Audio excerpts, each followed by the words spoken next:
4 नवंबर को उत्तराखंड के अल्मोड़ा में एक बस भीषण हादसे का शिकार हो गई। इसमें दिवाली के बाद वापसी अपने काम पर जा रहे लोग थे। कंडम से इस बस के बेकाबू होने से पहले ही ड्राइवर ने कहा था, जिसे उतरना है उतर जाओ, आगे सड़क खराब है। कोई नहीं उतरा। बस बेकाबू हुई और देखते ही देखते 36 यात्रियों की मौत हो गई। इस हादसे में एक मासूम बच्ची ने अपनी मां को खो दिया है। उसका रो रो कर बुरा हाल है। बस में सवार मनोज और चारू अपनी 2.5 साल की बेटी शिवानी के साथ रामनगर आ रहे थे, लेकिन बस दुर्घटना में पत्नी चारू की मौत हो गई। मासूम शिवानी के सिर से उसकी मां का साया हट गया। शिवानी को गंभीर चोटें आई हैं और उसे अस्पताल भर्ती करवाया गया है, जहां वो मम्मी मम्मी चिल्ला रही है। वहीं दिगोली खाल के रहने वाले भोपाल सिंह के आंसू नहीं रुक रहे। उनका बेटा प्रवीण दिल्ली में एक सॉफ्टवेयर कंपनी में इंजीनियर था। वो पत्नी के साथ दीपावली का त्योहार मनाने घर आया था। छुट्टी खत्म होने के बाद वो दिल्ली लौट रहा था। इस बस हादसे में प्रवीण और उनकी पत्नी की मौत हो गई। 28 अक्टूबर को छपी, जरा इस खबर को देखिए। खबर में लिखा है, सुदूर पहाड़ के गांवों तक पहुंचेंगी 130 नई BS06 मॉडल बसें। ऐसी कई खबरें छपी जिनमें पहाड़ों में आसान होने वाले सफर का जिक्र किया गया, लेकिन हादसे का शिकार हुई गढ़वाल मोटर्स की बस की हालत इस हादसे से पहले आखिर क्यों किसी ने नहीं देखी? जिन परिवारों के लिए ये पहाड़ का आखिरी सफर बन गया, आखिर उनकी मौत का जिम्मेदार कौन है? रिपोर्ट्स कहती हैं कि बस की कमानी टूटने से हादसा हुआ।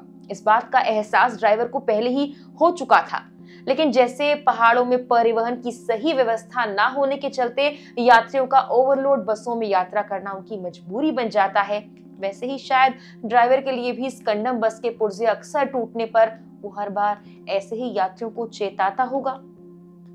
लेकिन इस बार ये चेताना भी काम नहीं आया। कई रिपोर्ट्स में तो ये भी लिखा है कि ड्राइवर मानसिक रूप से परेशान था, लेकिन आखिर बस की हालत पर सवाल कोई क्यों नहीं उठा रहा? कई जगह इस बात का भी जिक्र है कि अल्मोड़ा की सड़कें कुछ ज्यादा जोखिम भरी मानी जाती है, इसीलिए उन पर अतिरिक्त सावधानी की दरकार होती है। जिस जगह बस खाई में गिर गई, अगर वहां पैराफिट या क्रैश बैरियर होता तो शायद ऐसे हादसे से बचने की उम्मीद की जा सकती थी। बताया जा रहा है कि बस 42 सीटर थी, लेकिन बस में 63 यात्री बैठाए गए थे। हादसे में 28 लोगों की मौके पर ही मौत हुई थी। 8 लोगों ने अस्पताल में दम तोड़ दिया था। साथ ही इस हादसे में 27 लोग घायल भी बताए जा रहे हैं। 5 घायलों को सल्ट के देवाले अस्पताल, 15 को रामनगर, 4 लोगों को हायर सेंटर रेफर किया गया। मृतकों में अधिकांश लोग पौड़ी जिले के ही रहने वाले हैं। मामले में अभी 2 ARTO को सस्पेंड करने की बात भी सामने आई है। हैरानी की बात तो यह है कि सल्ट के दुर्घटना स्थल कूपी से कुछ ही दूरी पर साल 2018 में एक बस हादसा हुआ था। धुमाकोट में इस हादसे में 48 यात्रियों की मौत हुई थी, जिसके बाद सरकार हरकत में आई थी और तत्कालीन मुख्यमंत्री त्रिवेंद्र रावत ने पहाड़ के सभी दुर्गम तहसीलों सहित मैदानी क्षेत्रों में संभागीय परिवहन विभाग के माध्यम से 102 सब इंस्पेक्टर्स की तैनाती का निर्णय लिया था। 31 सब इंस्पेक्टर तैनात भी हुए थे, जिनमें से 27 को पहाड़ के दुर्गम क्षेत्रों में तैनाती लेनी थी, लेकिन वो आज तक पहाड़ नहीं चढ़ पाए। सभी देहरादून, हरिद्वार, हल्द्वानी, रुद्रपुर में अपनी सेवाएं दे रहे हैं। वर्तमान में परिवहन विभाग मुख्यमंत्री के पास ही है। इसके बाद भी सड़क सुरक्षा के लिए इन उप निरीक्षकों को पहाड़ क्यों नहीं भेजा गया? अगर इनकी तैनाती होती तो सल्ट में आज हुए हादसे को रोका जा सकता था।